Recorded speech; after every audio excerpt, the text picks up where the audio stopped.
বন্ধুরা আজ আমরা তিনটা নয় অলমোস্ট বলতে পারো যে 5টি এনএফও এর বিষয়ে জানবো।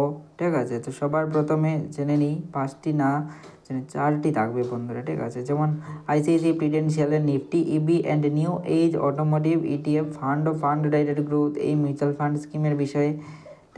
ঠিক আছে, এবং এরপর যে মিউচুয়াল ফান্ডটা আছে সেটার নাম হলো এখানে দেখতে পারো যেমন এনএফও নাও ওপেন ইনভেস্টিং, এটার বিষয়ে যদি বলা হয় তাহলে এখানে দেখতে পারো UTI income plus arbitrage active fund ও ফান্ড ডাইরেক্ট। ঠিক আছে, তারপর হলো আইসিআইসিআই প্রিডেন্সিয়াল নিফটি। ঠিক আছে, যেটার বিষয়ে আমি একটু আগেই বলেছিলাম। ঠিক আছে, তারপর হলো এখানে দেখতে পারো যে গ্রো নিফটি মোমেন্টাম 50। ঠিক আছে, মোমেন্টাম 50 ইটিএফ ফান্ড ও ফান্ড ডাইরেক্ট।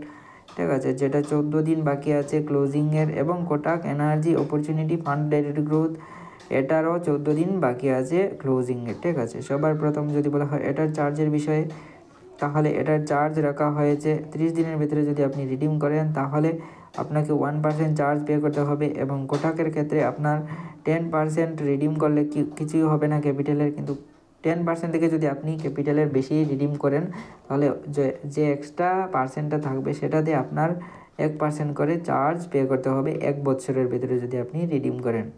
ঠিক আছে, তো এই হলো 4টি মিউচুয়াল ফান্ড স্কিম। ঠিক আছে, নতুন এসেছে, তো আশা করি বুঝতে পারলে, এবং এই ভিডিওটা একটা নতুন বিষয় জানার জন্য কোনো ইনভেস্টমেন্টের উপদেশ নয় বন্ধুরা।